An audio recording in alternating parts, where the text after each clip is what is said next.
le chef est toujours celui qui sait quand est-ce qu'il doit partir et les autres doivent suivre.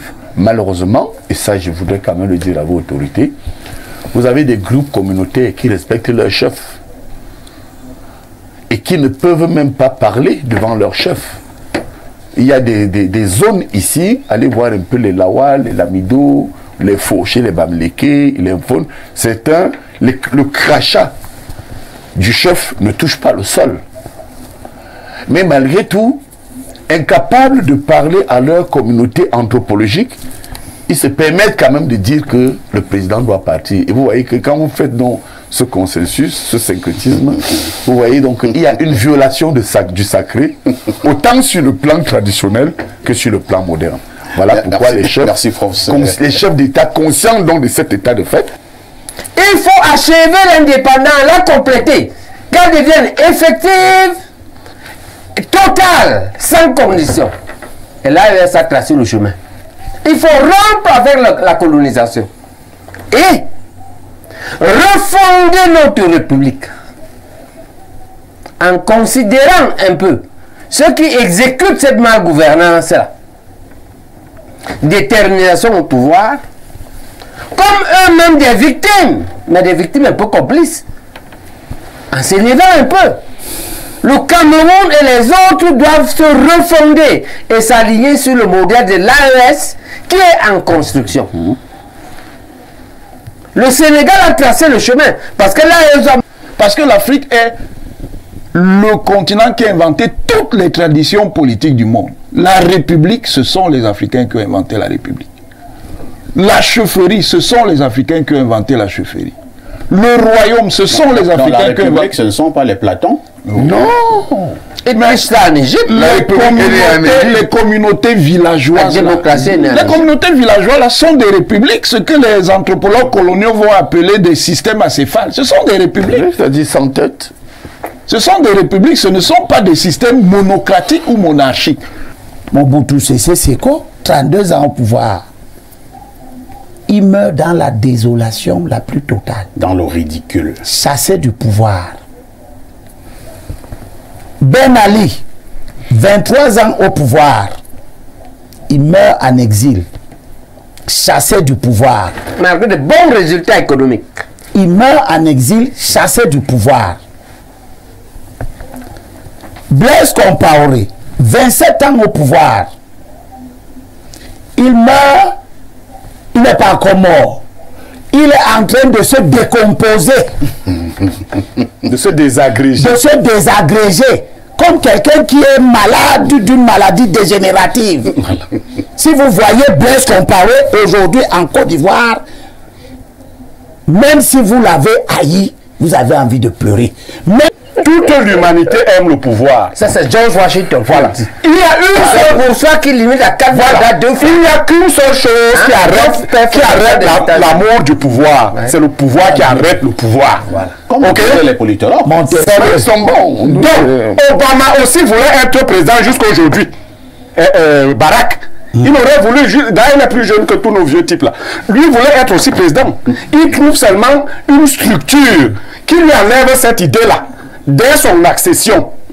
Quand vous voyez Trump revenir, vous pensez que c'est parce qu'il n'aime pas le pouvoir. Trump aime le pouvoir. Mais il revient là, il ne peut faire là que 2 mandats de 4 ans chacun. Macron n'aime pas le pouvoir. Macron aime le pouvoir, mais la France ne permet pas à Macron d'aller tripatouiller la constitution française pour faire un 3e mandat. Lorsqu'il aura terminé celui-ci, pour son amour du pouvoir, il va tenter de fabriquer quelqu'un pour lui succéder. Mais lui-même, Macron, cette fois-ci, ne pourra pas revenir. Tous les hommes aiment. Nous commençons ce débat par l'alternance en Afrique en nous posant une question. Est-ce une équation difficile? Professeur Pascal Msanga-Nyamding, je vous passe d'abord la parole. Ce n'est un secret pour personne. Depuis de très longues années, nous avons la nette impression que les problèmes d'alternance à la tête de bon nombre d'États africains se posent toujours. Qu'est-ce qui coince? Ben, écoutez, les systèmes politiques africains sont influencés par 2 héritages. Dans une historicité lointaine, vous avez cette dimension anthropologique qui marque la construction et la gouvernance politique traditionnelle en Afrique. Alors vous verrez qu'il y a deux écoles qui s'affrontent du point de vue de la science politique pure ou de la socio-anthropologie. Ce qui situe la projection de l'État africain dans une dimension sacrée, c'est-à-dire anthropologique, avec ce que Bourdieu appelle les habitus, TU, c'est-à-dire les modes de comportement durables qui influencent le système de fonctionnement des gouvernants, c'est-à-dire la tradition. Et ces modes sont encore vivants lorsque vous voyez les chefferies traditionnelles, j'en suis un, lorsque vous voyez la relation entre le pouvoir et le sacré, et lorsque vous voyez même cette dimension sacrée qui influence ce qu'on appelle, nous en anthropologie politique, la durabilité. C'est-à-dire le chef est sacré, on ne demande jamais au chef quand est-ce qu'il part, c'est à lui tout seul, parce qu'il y a une relation entre Dieu et lui qui garde le pouvoir. Et un chef, dans ce type de gouvernance politique, si on peut appeler la gouvernance politique coutumière, eh bien, ne parle pas et parfois ne désigne pas son successeur. Si vous allez chercher en Égypte pharaonique, c'est-à-dire 10 000 ans avant notre ère, vous revenez sur les modèles coutumiers africains, nos royaumes, on a eu Tombouctou, on a eu les grands royaumes en Afrique, vous verrez que c'est comme ça que ça se passait. Donc la première cause, il y a ce réflexe anthropologique qui anime les chefs d'État africains, c'est-à-dire la dimension sacrée, la relation qu'ils ont avec le pouvoir. On le voit bien au Cameroun, parce qu'il faut toujours contextualiser. Lorsque le président Ahidjo a voulu partir, c'était l'apogée du système ahidjoïste. Personne ne pouvait vous dire que Ahidjo doit partir. D'ailleurs, lorsqu'il démissionne, y compris mon maître politique, le président Paul Biya, était en larmes. Donc c'est vous dire que c'est cette dimension anthropologique qui peut expliquer cette durée au pouvoir et le problème de l'alternance. Donc le président Paul Biya première dimension. Pleurait, il ne voulait pas que le président Ahidjo parte. Non, c'était une dimension affective. C'était des vrais pleurs?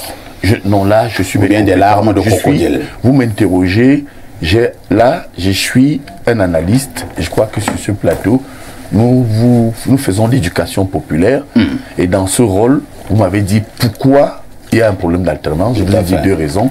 Première raison est l'anthropologie. La deuxième raison, elle est essentiellement, ça il faut le dire, un héritage de la civilisation judéo-chrétienne. Et notamment les dynamiques institutionnelles, l'héritage colonial. Vous savez que sur le plan, je dirais même qu'elle est politique, essentiellement politique. Après la colonisation, les colons ont mis en place des mécanismes de durabilité de leur type de gouvernance, c'est-à-dire l'autoritarisme, le centralisme, hein, ce qu'on appelle le grand jacobinisme connu, où effectivement, écoutez, le chef n'est pas loin de Dieu. Et vous allez vous rendre compte que si vous prenez les deux modes de gouvernance et de choix politique, lorsque le président Paul Biya, mon maître politique, est arrivé, j'ai fait des travaux là-dessus, mais il a été consacré traditionnellement, Fond des Fonds, il était chez nous les Sawa Mbanya, il était ici dans les Ritbiti, et il était le faux des faux, à l'ouest qui veut dire le chef des chefs. Donc vous voyez que c'est une consécration qui met donc le pouvoir en relation avec le sacré. Et pour terminer, en Afrique, au regard donc de ces deux dimensions, ce qu'on peut appeler classiquement la dimension anthropologique et la dimension institutionnelle, eh bien, le chef est toujours celui qui sait quand est-ce qu'il doit partir et les autres doivent suivre. Malheureusement, et ça je voudrais quand même le dire à vos autorités, vous avez des groupes communautaires qui respectent leur chef et qui ne peuvent même pas parler devant leur chef. Il y a des zones ici, allez voir un peu les Lawal, les Lamido, les Fauchés, les Bamléké, les Mfon. Le crachat du chef ne touche pas le sol. Mais malgré tout, incapables de parler à leur communauté anthropologique, ils se permettent quand même de dire que le président doit partir. Et vous voyez que quand vous faites donc ce consensus, ce syncrétisme, vous voyez donc il y a une violation de du sacré, autant sur le plan traditionnel que sur le plan moderne. Voilà pourquoi les chefs d'État, conscients donc de cet état de fait, eh bien, ils prennent le temps pour partir. Merci, professeur. J'ai admiré le regard du professeur Jean Baebek lorsque vous chutiez. Hein. Il lui passe donc justement la parole. C'est mon point de vue. Professeur Jean Baebek, le professeur Mzanga Yamzinga a fait quelques démonstrations tout à l'heure, parler de l'aspect anthropologique, parler de l'aspect le chef doit être comme un dieu, parler maintenant, faire un parallèle avec les chefs bamileke au Cameroun, en tout temps quand même. En Afrique, dans certains États, nous parlons de démocratie. Est-ce que si nous acceptons la donne démocratique, on doit encore être d'accord avec tout ce que le professeur vient d'énumérer tout à l'heure? Il faut d'abord dire qu'en tant que fondamentaliste de l'UPC, je dois vous dire que les pères fondateurs ont été conscients de cela. Ils ont vu cela. Et la preuve, le premier congrès de l'UPC se tient à la chefferie Bamileke à Tchang avec le roi Ndjoumessi en 1950.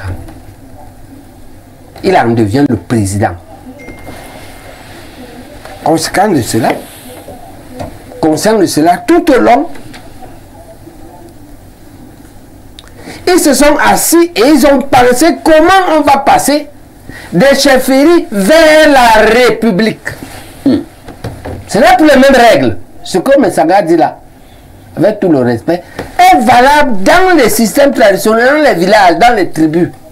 Et ils concevaient le Cameroun comme un ensemble de chefferies. Ils font une commune, un ensemble de communes, une région et ensemble de régions, la République. Dans un État unitaire décentralisé. Dans ces conditions, cet État unitaire devient la République. Et la République est au-dessus des chefferies. Elle en fait, elle est les règles sanitaires. Donc, les pères fondateurs ont pensé la République du Cameroun. Quel est donc le problème? Le problème, vous le posez comme vous le posez là. Parce que vous regardez là où le Cameroun est tombé. Non là où il a glissé. Où est-ce qu'il glisse? Il glisse que après avoir systématiquement, là je cite Mesmer, éliminé politiquement et militairement les pères fondateurs qui ont pensé la République, on l'a remise aux gens qui avaient pour mission fondamentale continuer l'œuvre du colon, c'est-à-dire piller le Cameroun pour leur remettre. Et on peut faire le parallèle. Dans le système anglo-saxon, où l'indépendance avait été réelle et non truquée, regardez comment se fait les successions au Ghana. Regardez comment se fait au Nigeria qui est 10 fois plus peuplé, je crois, 5 fois plus vaste. Après quelques tribulations, Dieu encore mieux que par exemple un pays comme le Nigeria a connu une période de mais parce qu'il était perturbé par De Gaulle, qui a produit là-bas la guerre du Biafra. C'est lui qui a organisé. Et donc le problème c'est que on a raté l'indépendance. Si le pays est entre les mains d'un système qui sert le colon. C'est ça le problème. Et les pays qui ont eu réellement leur indépendance, en particulier les pays anglo-saxons, non plus ce problème, c'est réglé. Vous vous souvenez mais c'est l'un des plus grands. Non, je ne parle pas de... Je parle du Ghana, du Nigeria. Après quelques problèmes de contamination, d'accord? Parce qu'on va se dire aujourd'hui, donc, quelle est la porte de sortie? Mais là, ça a tracé la porte de sortie. Il faut achever l'indépendance, la compléter, qu'elle devienne effective, totale, sans condition. Et là, ça a tracé le chemin. Il faut rompre avec la colonisation. Et refonder notre République en considérant un peu ceux qui exécutent cette malgouvernance-là. Détermination au pouvoir, comme eux-mêmes des victimes, mais des victimes un peu complices, en s'élevant un peu. Le Cameroun et les autres doivent se refonder et s'aligner sur le modèle de l'AES qui est en construction. Le Sénégal a tracé le chemin parce que l'AES va me dire c'est les militaires. Mais peu importe, parce que nous, on regarde les résultats. D'accord? Vous avez vu, une fois, j'étais un peu contre le jeune Débé au Tchad, mais depuis qu'il a rompu, moi je soutiens Débé. C'est le vrai indépendant. Vous ne pouvez pas être souverain et indépendant avec une autre armée dans votre pays. Pour ça, je le soutiens. Et nous le soutenons. Donc, pour répondre, pour dire très clairement, Oui. le problème de la difficulté de succession est le problème qu'on a arrêté l'indépendance. Et sa solution, c'est un, conquérir notre indépendance totale, et deux, s'asseoir pour refonder notre pays. Dans une logique de république et donc d'alternance systématique au pouvoir après un certain délai, d'une part, et d'autre part, dans une logique de progrès vers les États-Unis d'Afrique, vers l'État panafricain. Ok. C'est ça le problème. Merci. Mais si nous restons dans le système néocolonial, la conséquence est là. Ok? Quand tu es au pouvoir, le Coran te soutient, non? Et te donne tout, non? Tu restes au pouvoir. Merci. Tu crois que le pouvoir est devenu la chefferie de chez toi. Donc un pays est devenu la chefferie de chez toi. Donc le Cameroun était un lamidar de Garoua, ou bien celui-ci est la chefferie de Mvomeka. Et les deux même. ne sont même pas de sang princier. Ni Aïe, Johnny Biya. Voilà. Le Cameroun est devenu ça. Merci. C'est compris, professeur Baïbek. On va passer la parole au politologue Onangimi. Onangimi, vous avez travaillé longuement sur cet aspect des choses en Afrique. Vous avez suivi vos deux éminents collègues. Mon problème est justement celui que je viens de poser au professeur Baïbek. Il a apporté des réponses. En Afrique, dans bon nombre de pays africains, nous parlons de plus en plus de démocratie. Le professeur Baïbek a pris des bons exemples tout à l'heure. Il a parlé du Ghana. On peut aller un peu plus loin, on peut parler du Sénégal. Mais nous avons la nette impression que depuis un certain temps, ce sont les pays, un peu plus des pays de l'Afrique centrale, qui ont des problèmes d'alternance à la tête des États, alors que nous avions les mêmes problèmes d'ordre anthropologique, institutionnel, ainsi de suite. Est-ce qu'il faut dire que certains chefs d'État de l'Afrique centrale ont fait du totalitarisme leur pain quotidien? Merci de me donner la parole pour pouvoir rendre compte de cette situation. Il faut l'examiner sans émotions excessives et avec beaucoup de lucidité. Je vais procéder en deux temps. Allons-y. Je vais d'abord planter les fondations, puis je vais commencer à élever les murs. Et évidemment, je mettrai... J'espère qu'on aura suffisamment de temps, hein, professeur. Bien sûr. Ne vous inquiétez pas. Parce que j'ai peur que ce soit une soutenance de thèse. Où vous voulez qu'on vous explique, ou vous ne voulez pas. Si allons-y, vous ne voulez professeur. pas, on passe. Non, non, non, allez-y. D'abord, ça fait donc 2 ou 3 temps. Premier temps, il y a des éléments d'hétérogénéité culturelle. Sur le plan analytique ou technique, on appelle ça des sociétés plurales. Ça veut dire que les ordres politiques qui se sont constitués dans les sociétés africaines sont pour l'essentiel constitués sur la base d'une forte hétérogénéité culturelle qui impose donc à ces ordres politiques de faire un travail constant d'unification de sociétés qui ne présentent que des convergences spontanées mais pas des convergences organisées. Deuxième chose, ce sont les éléments politico-institutionnels. Les États africains, tous, quelle que soit la tradition culturelle coloniale, sont des États de succession. Et tous les États coloniaux sont des États autoritaires parce que la colonisation est par principe, une organisation autoritaire. Et tous les États africains sont des États de succession coloniale, donc qui reprennent, même dans les expériences de libération nationale, Algérie, Angola, Mozambique, Guinée-Bissau et autres, les principes d'une structuration politique qui est d'origine coloniale. Troisième élément, dans le cadre de ce premier plan, c'est l'économie. Les économies coloniales sont des économies de concession.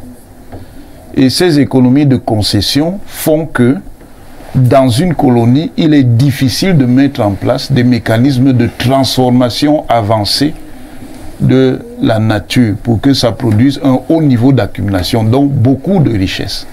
Ça fait donc que dans ces économies-là, ce qui prévaut, c'est ce qu'on appelle des comportements de rente. Ça veut dire que quand des groupes ou des acteurs personnels ou individuels attrapent des avantages, ils s'accrochent sur ces avantages, que ce soit des avantages économiques, des avantages politiques et tout le reste.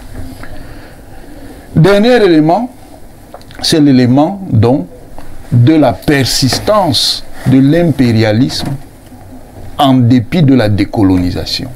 Ça veut dire que le fait que l'on soit rentré tout au long du XXe siècle dans des dynamiques de décolonisation, surtout en Asie, essentiellement Asie moyenne-orientale, en Afrique et en Asie du Sud, n'a pas changé le fait que les puissances impériales ont maintenu donc un blocage sur les institutions. Ça, c'est le premier élément. Deuxième élément donc pour comprendre, quand vous avez donc des mécanismes comme cela, même si vous instituez des démocraties qui justement sont même instituées sous la forme de ce qu'on appelle la démocratie coloniale, ça veut dire que ce sont les puissances impériales qui ont imposé ces systèmes aux pays africains qui avaient différents types d'évolution. Soit ils avaient des régimes de parti unique issus de la libération nationale, Angola, Algérie, Mozambique, Guinée-Bissau, Cap-Vert et autres, soit des régimes qui, reposant toujours sur le parti unique, reposaient sur le fait que le pouvoir avait été confié aux classes politiques qui étaient plutôt proches des appareils coloniaux. Dans tous les cas, on s'en sortait essentiellement avec des régimes de parti. Et là, il n'y a pas de tradition que les Britanniques sont plus libres. C'est faux. Comme le disait le professeur Msanga Nyamding, l'Ouganda, c'est quoi? C'est un régime de forte centralisation. Le Zimbabwe. Est-ce que le Zimbabwe, c'est quoi? La Sierra Leone. Hein? Le Libéria. On peut citer un certain nombre de pays. Ça, le Nigeria, même. Le Nigeria a une longue période marquée par la récurrence des putsch. Donc, j'ai expliqué pourquoi. Est-ce que j'ai dit le contraire? Voilà. Je n'ai pas dit le contraire. Je dis seulement que la France là-bas. Non, c'est pas une histoire de c'est la France. Parce que les putsch sont restés même après la guerre du Biafra. Ils ont même commencé avant le premier coup d'État au Nigeria, c'est en 1966. Il n'y avait pas encore la guerre du Biafra. Même si ce coup-là, c'est ce qui va provoquer le deuxième coup d'État qui va entraîner la guerre du Biafra. Tout à fait. Tout ça pour dire quoi? Tout ça pour dire que on a ici le télescopage colonial entre les institutions précoloniales qui sont diverses. Parce que l'Afrique est le continent qui a inventé toutes les traditions politiques du monde. La République, ce sont les Africains qui ont inventé la République. La chefferie, ce sont les Africains qui ont inventé la chefferie. Le royaume, ce sont les Africains qui ont inventé... Ce ne sont pas les Platons. Non. Et mais ça en Égypte, les communautés villageoises. Les communautés villageoises là, sont des républiques, ce que les anthropologues coloniaux vont appeler des systèmes acéphales. Ce sont des républiques. C'est-à-dire sans tête. Ce sont des républiques, ce ne sont pas des systèmes monocratiques ou monarchiques. Donc, tout ça pour dire quoi? Oui. Tout ça pour dire qu'on a donc un choc entre différents types d'institutions coloniales et un choc avec des institutions néocoloniales qui font que les réflexes de rente demeurent. Et ces réflexes de rente n'ont rien à voir avec les systèmes de pouvoir. Voilà pourquoi il y a eu des leaders d'opposition qui, quand ils étaient dans l'opposition, ils critiquaient ceux qui étaient au pouvoir de durer au pouvoir. Et une fois qu'eux-mêmes ils sont arrivés, ils ont recommencé avec les mêmes comportements. On a vu des leaders en Guinée, on l'a vu, avec le professeur Alpha Condé. En Côte d'Ivoire, vous voyez, j'avais dit qu'une fois qu'Alassane Ouattara va prendre le pouvoir, il n'est pas question qu'il reparte rapidement. Je vous dis même qu'ici au Cameroun, il y a des gens, permettez-leur d'arriver et tout dit, vous allez voir, vous avez s'ils vont quitter. Je n'ai pas besoin de dire leur nom. Eux-mêmes, ils se connaissent. Tout ça pour dire... On va chuter, professeur. Le problème, c'est que le monde évolue au point où ça va être de plus en plus difficile. Non, ça, c'est ce qu'on dit. Terminons, professeur. Peut-être le dernier mot sur ce que le professeur Bayevek a dit. Non. Le régime de rupture révolutionnaire ou de rupture radicale comme l'AES ne résolve pas la question. Il y a aussi un autoritarisme souverainiste et un autoritarisme révolutionnaire. Vous voyez bien que quel que soit ce qu'on peut penser de l'orientation du régime malien, nigérien, ils ne sont pas venus pour partir. Attention. Précisément parce qu'ils sont dans une perspective même qui est contraire aux institutions qu'ils considèrent comme des institutions coloniales. Et ils sont venus là pour rester, pour faire ce qu'ils appellent la libération nationale, ou la deuxième voie de libération nationale. Merci, professeur Wanangini. On passe la parole à Abel Elimbi Lobé. Abel Elimbi Lobé, au-delà de toutes ces explications d'ordre anthropologique, d'ordre historique, d'ordre institutionnel, d'ordre, je ne sais pas, philosophique, économique et même peut-être religieux. Alors, est-ce que ça enlève le fait qu'en République, justement, il y a des normes, il y a des règles, notamment dans la loi fondamentale, la Constitution? Pourquoi une Constitution qui existe, certains chefs d'État, pour s'éterniser au pouvoir, sont obligés de changer cette Constitution de manière régulière? Est-ce que certains chefs d'État africains ne sont pas des dictateurs dans l'âme? Votre question, qui est éminemment pertinente, montre très bien que tous les discours que nous venons d'entendre de deux proches du pouvoir, Ah bon? le recteur et le professeur Messanga, je ne voudrais pas manquer d'élégance à leur endroit pour dire que, justement, ces gens qu'on veut présenter comme des produits, ça ne dépend pas tout à fait d'eux, ça dépend de quelque chose d'extérieur à eux. Parce que ce discours qui dit que oui, c'est les systèmes néocoloniaux, parce que... Mais on voit la mécanique d'éternité au pouvoir. Elle comprend des choses qui n'ont rien à voir avec les colons. Les colons ne tripatouillent pas leur constitution. Vous leur produisez, vous tripatouillez les vôtres. Moi, je pense que j'examine la question à l'envers pour qu'on voit que cette éternité porte en elle-même toutes les stigmates, toutes les caractéristiques de son mauvais côté. Mobutu Sese Seko, 32 ans au pouvoir. Il meurt dans la désolation la plus totale. Dans le ridicule. Chassé du pouvoir. Ben Ali, 23 ans au pouvoir. Il meurt en exil. Chassé du pouvoir. Malgré de bons résultats économiques. Il meurt en exil, chassé du pouvoir. Blaise Compaoré, 27 ans au pouvoir. Il meurt, il n'est pas encore mort. Il est en train de se décomposer. De se désagréger. De se désagréger. Comme quelqu'un qui est malade d'une maladie dégénérative. Si vous voyez Blaise Compaoré aujourd'hui en Côte d'Ivoire, même si vous l'avez haï, vous avez envie de pleurer. Même si vous l'avez aimé, vous avez envie de voir, de pleurer. Parce que vous voyez comment le seul fait de perdre le pouvoir dans des conditions où on te chasse désagrège l'intéressé. Lansana Conté de Guinée. Coup d'État, 24 ans au pouvoir. Il meurt au pouvoir dans la désolation la plus totale, en essayant de gérer des révoltes partout.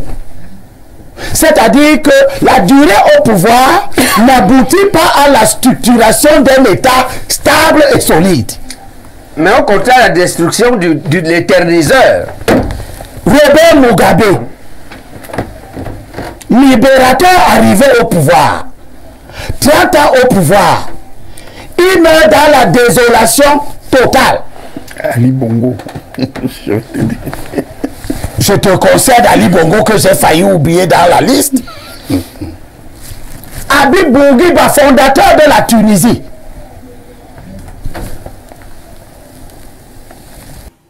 Si tu n'es pas abonné à la chaîne, abonne-toi, active la cloche de notification pour ne rien rater. Parce que ici, tu trouveras des vidéos sur l'actualité en continu. Allez,